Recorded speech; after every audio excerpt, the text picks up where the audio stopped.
El Ministerio Internacional Reinando en Plenitud presenta la cápsula profética. Pastor Jorge Matallana.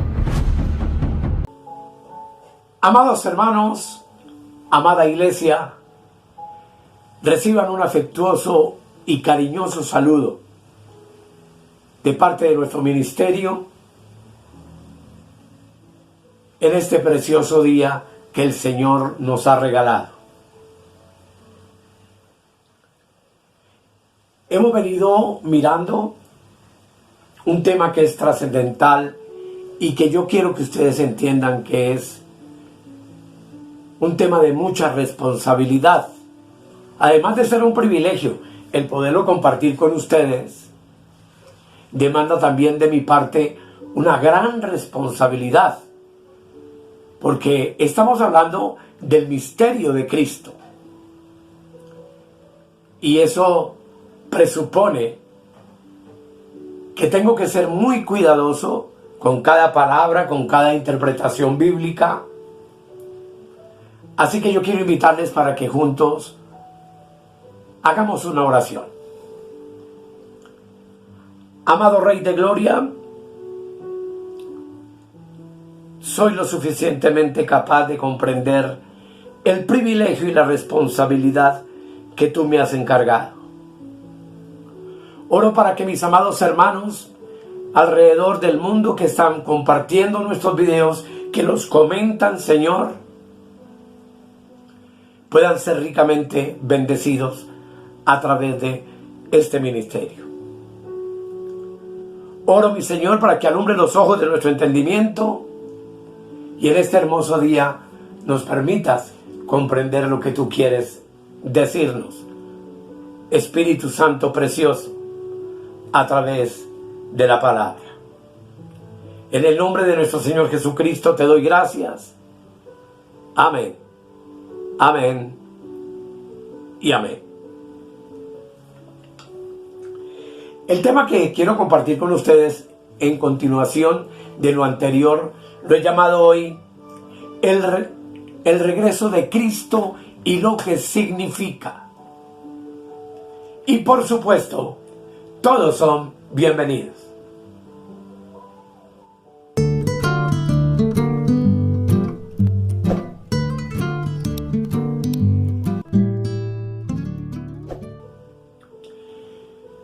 En los temas anteriores tuvimos la oportunidad de notar 1 Corintios 10, 32, que una vez más vamos a leer de nuevo. Dice la palabra, dice el apóstol Pablo: no seáis tropiezo ni a judíos, ni a gentiles, ni a la iglesia de Dios. Y creo que ya nos quedó lo suficientemente claro que son los tres pueblos que hoy existen sobre la tierra. Y también nos quedó claro que los tres son completamente distintos. Por lo tanto, para cada uno de ellos, el significado del retorno de Cristo también es, por supuesto, diferente.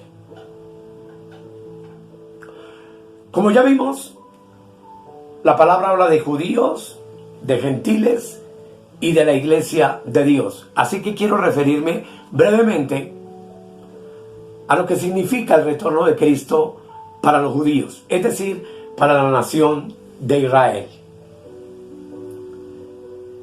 Dios, como todos sabemos, en el Antiguo Testamento hizo un pacto con un pueblo que Él escogió para sí mismo y lo llamó la nación de Israel, que vino de los lomos de Abraham, de Isaac y de Jacob, quien finalmente su nombre fue cambiado por el de Israel. En esa batalla maravillosa que nos narra el libro de Génesis, que él tuvo con Dios mismo, a quien no quiso soltar hasta que lo bendijera. Dios hace, amados, un pacto en el monte Sinaí con el pueblo que estuvo esclavo en Egipto, que Dios mismo libera después de 10 sobrenaturales plagas que envió sobre esa nación, y lo saca al desierto con el propósito de llevarlo a la tierra de Canaán. Todos ustedes lo saben, pero es importante hacer un recuento. Dios hizo un pacto entonces con Israel que llamó el pacto de la ley. Un pacto que estaba condicionado completamente a la obediencia absoluta por parte de ese pueblo de todos sus mandamientos. Mandamientos que tú sabes que comprendían leyes ceremoniales, religiosas, leyes gubernamentales o leyes civiles, y también todo lo relacionado con el comportamiento social de cada uno de los individuos que formaron parte de esa nación. En Éxodo, capítulo 19, que quiero invitarle a que juntos escudriñemos. Allí, en el versículo 5, se recoge ese pacto, se nos narra ese pacto de Dios con Israel. Éxodo 19, verso 5. Dice la palabra: ahora pues, si dieres oído a mi voz y guardares mi pacto, vosotros seréis mi especial tesoro sobre todos los pueblos, porque mía es toda la tierra. Verso 6. Y vosotros me seréis un reino de sacerdotes y gente santa. Estas son las palabras que dirás a los hijos de Israel. Esta comisión se la entrega a Moisés para que Moisés lo comparta con el pueblo de Israel. Como ustedes pueden ver, el plan de Dios era hacer de esa nación una nación de reyes y de sacerdotes. Además de haber dicho también que era un pueblo para él especial, que para él era un tesoro. Y por supuesto que en esas palabras expresadas por Dios hay un misterio maravilloso y un gran amor expresado hacia ese pueblo. Mi especial tesoro, dice, sobre todos los pueblos. Y un reino de reyes y sacerdotes. El problema con Israel, amados, es que a esta altura estaba a punto de recibir la ley de Dios, y ya en su corazón este pueblo se estaba rebelando contra él. Y hay algo que muy pocos estudiosos bíblicos han notado, pero ahí en el capítulo 19, versículos 7 y 8, notemos lo que ocurrió. Dice: entonces vino Moisés y llamó a los ancianos del pueblo y expuso en presencia de todos ellos todas estas palabras que Jehová le había mandado. Y todo el pueblo respondió a una y dijeron: todo lo que Jehová ha dicho, haremos. Note muy bien, todo lo que Jehová ha dicho, haremos. Es un compromiso sumamente importante. Y dice: y Moisés refirió a Jehová las palabras del pueblo. Es como si el pueblo hubiera dicho: estamos dispuestos a hacer todo lo que tú nos digas. Pero miremos el contraste. Ya en el capítulo 20, en el versículo 18, lo que ocurrió.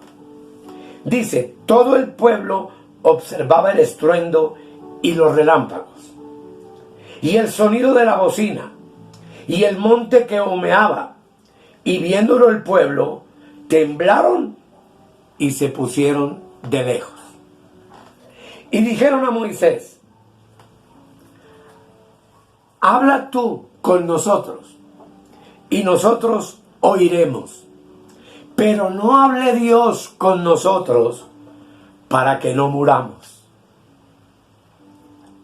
Moisés en el verso 20 dice: y Moisés respondió al pueblo: no temáis, porque para probaros vino Dios, y para que su temor esté delante de vosotros, para que no pequéis. Aquí, amados, me mostraba el Señor, haciendo yo este estudio, que si a alguien se le aplica de manera completa la ley de la siembra y la cosecha, es a la nación de Israel. Por supuesto que esa ley también aplica para nosotros, la iglesia. Esa ley dice en el libro de Gálatas, capítulo 6, el versículo 7, lo siguiente. Gálatas 6, versículo 7. Dice: no os engañéis, Dios no puede ser burlado, pues todo lo que el hombre sembrare, eso también segará. Y por supuesto, amados, que la nación de Israel, por la cual yo oro, nación que amo con todo mi corazón, debemos darnos cuenta y ser conscientes de que en toda su historia Israel siempre fue un fracaso espiritual ante los ojos de Dios. Lo repito, lo digo con amor y con sumo respeto.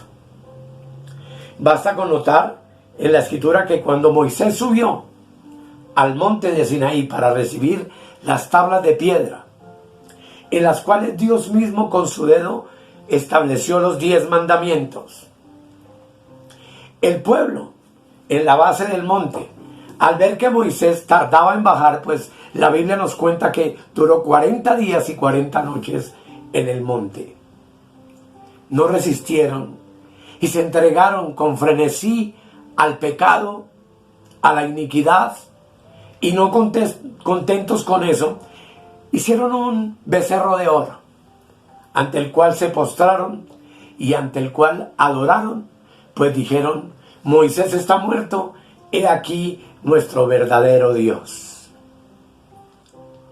Amados, las consecuencias fueron tremendas para este pueblo, y hubo mortandad en medio de él a causa de esta rebelión. Así que, amados, este pueblo, luego de recibir la ley, y esto es a grandes rasgos, llega al límite de la tierra prometida, que es la tierra de Canaán. Y una vez más allí, los hombres deciden enviar más bien espías para saber si sí podrían conquistarla o no.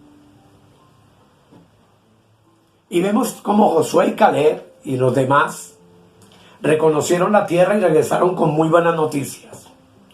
Tierra que fluye leche y miel y es abundante y rica, la cual vamos a conquistar. Pero el pueblo se llenó de temor y de horror, y lloraron y gimieron y se rebelaron una vez más, por lo cual Dios condenó a la nación a vagar en el desierto 40 años.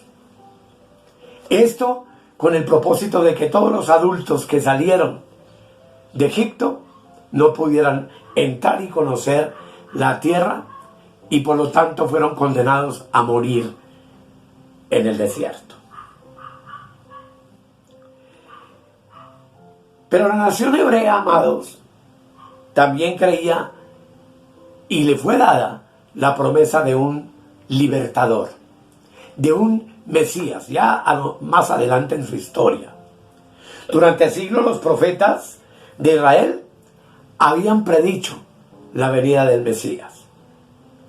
La Biblia, desde Adán hasta el Malaquías, que es el último libro del Antiguo Testamento, dice que el Dios de Israel vendría a la tierra, que tomaría sobre sí carne humana,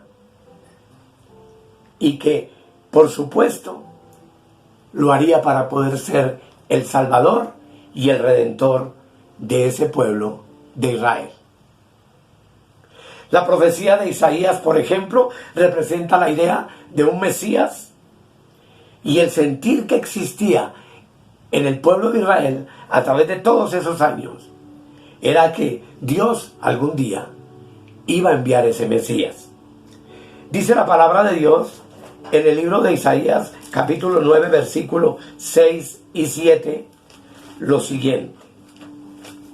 Isaías 9, 6 y 7. Dice: porque un niño nos es nacido, hijo nos es dado, y el principado sobre su hombro, y llamará su nombre Admirable, Consejero, Dios fuerte, Padre eterno, Príncipe de paz, refiriéndose a nuestro Señor Jesucristo. Lo dilatado de su imperio y la paz no tendrán límite sobre el trono de David y sobre su reino, disponiéndolo y confirmándolo en juicio y en justicia desde ahora y para siempre. El celo, dice, de Jehová de los ejércitos hará esto. Lo repito, Isaías 9, versos 6 y 7. Pasaron los años hasta llegar al profeta Malaquías, donde hubo 400 años de silencio para el pueblo de Israel. Tiempo largamente esperado. Seguían ellos esperando al libertador. Sin embargo, la mayoría del pueblo judío no solamente rehusó el ver que con la venida y el nacimiento de Cristo en la tierra la profecía se había cumplido, sino que hicieron todo lo posible y lo rechazaron. Lo cual muestra que a esa altura la nación de Israel se había hundido en una profunda oscuridad espiritual, tan profunda que la luz del mundo vino a ellos y ellos no lo creyeron, no lo recibieron y por el contrario lo asesinaron, es decir, lo mataron.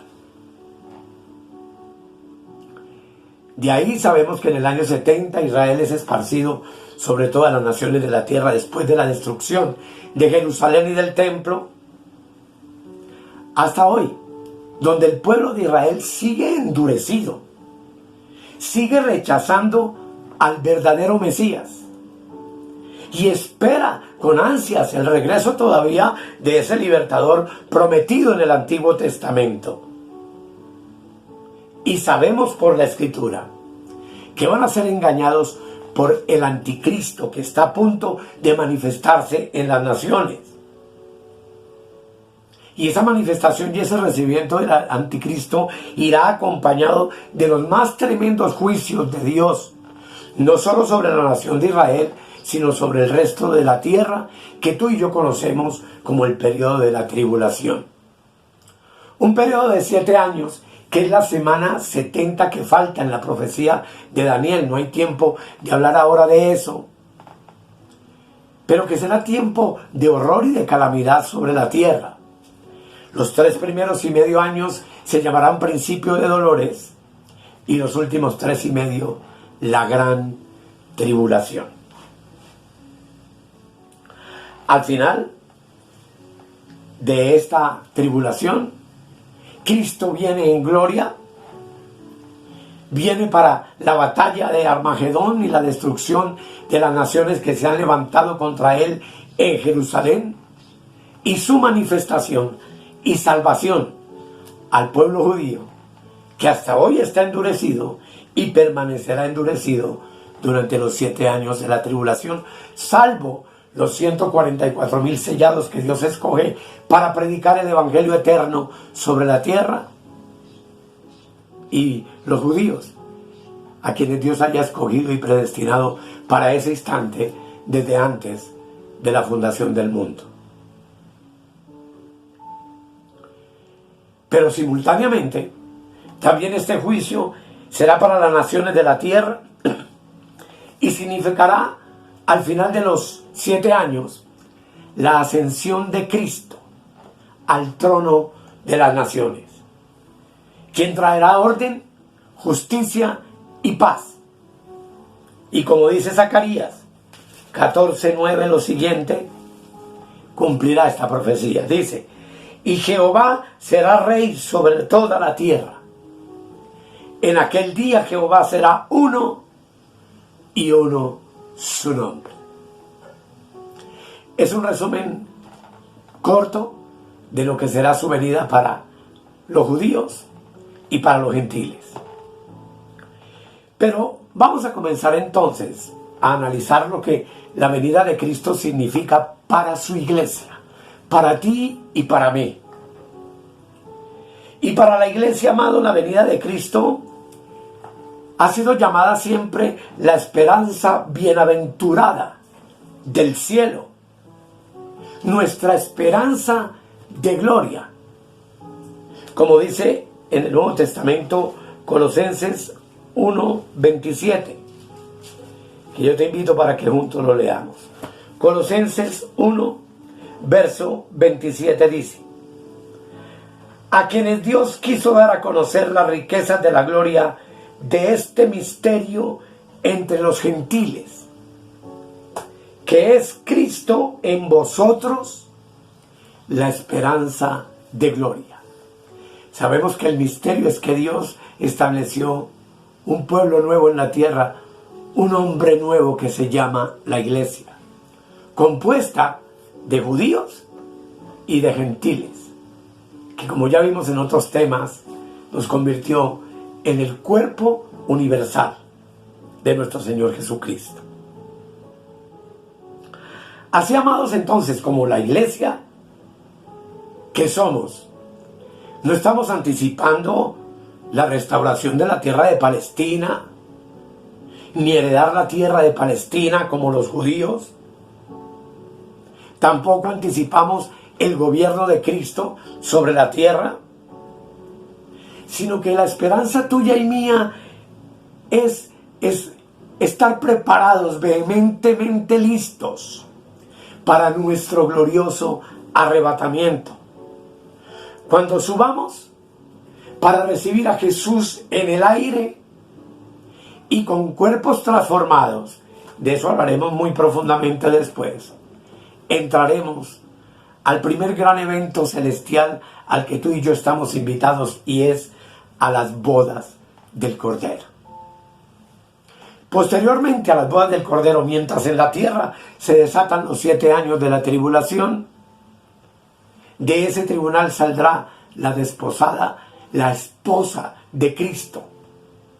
Y en ese periodo de tiempo se celebrará la gran boda, las bodas maravillosas del Cordero de Dios con nosotros, que somos su iglesia.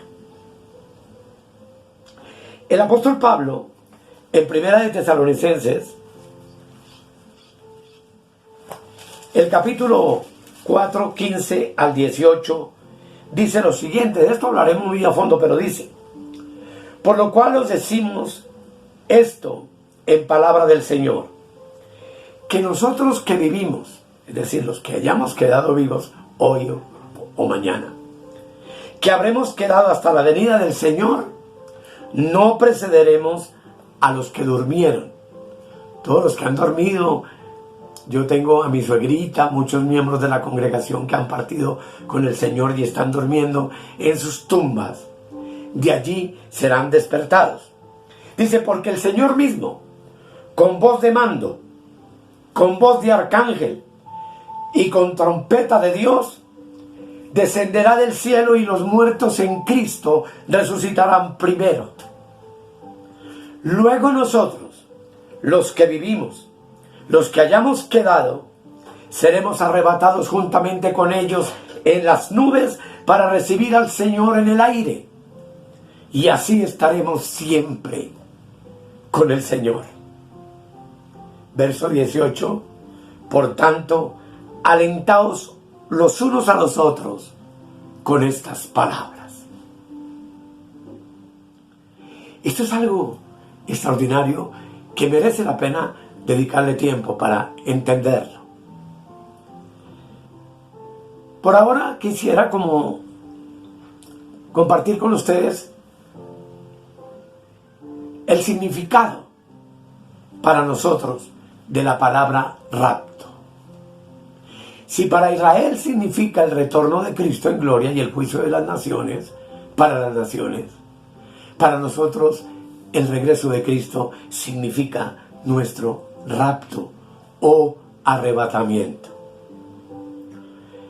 Cuando se tradujo el Nuevo Testamento al latín, la palabra arrebatado de 1 de Tesalonicenses 4:17 se tradujo con la palabra latina que pongo en la parte inferior, rapere, que quiere decir agarrar o asirse de.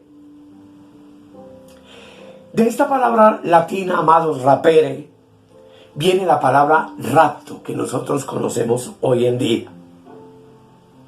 Así que por muchos años, estudiosos eruditos, 100% bíblicos, se han referido a este evento con ese nombre, el rapto de la iglesia, que obviamente aparece también como el arrebatamiento.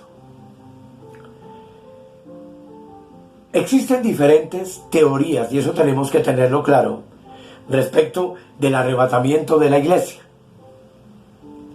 Y para examinar cuidadosamente los argumentos de cada una de esas teorías, unas a favor y otras en contra, para poder conocer los distintos puntos de vista, es necesario, primero que todo, amor, declarar y entender las presuposiciones que hay en cada uno de esos puntos de vista.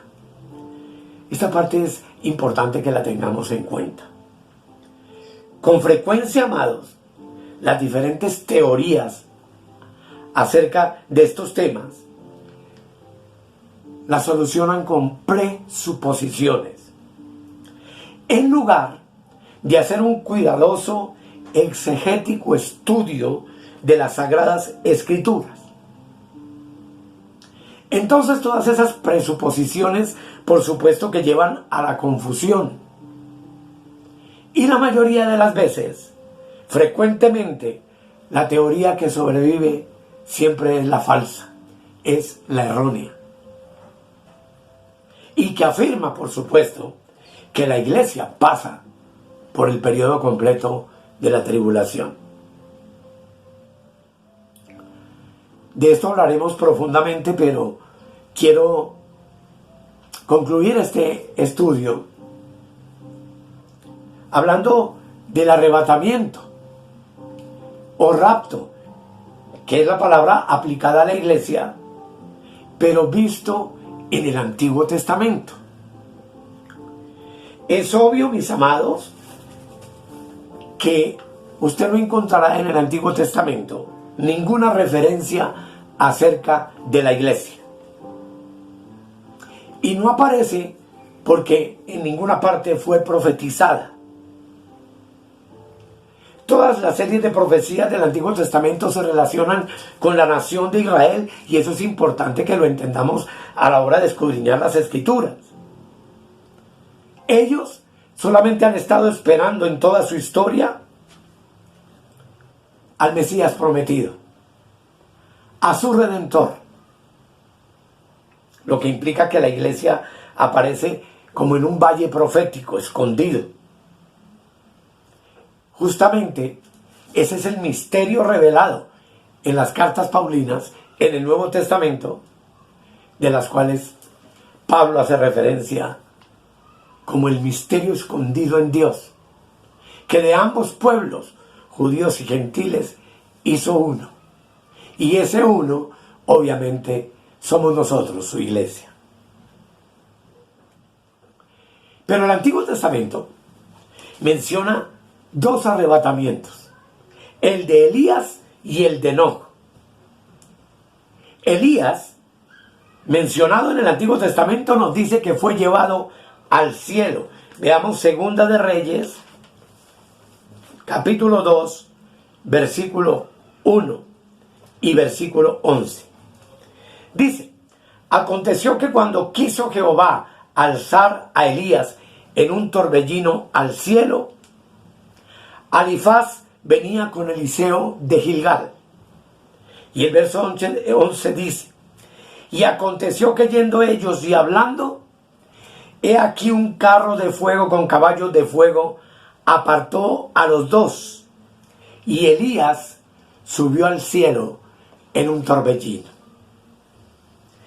Ese es el arrebatamiento de Elías.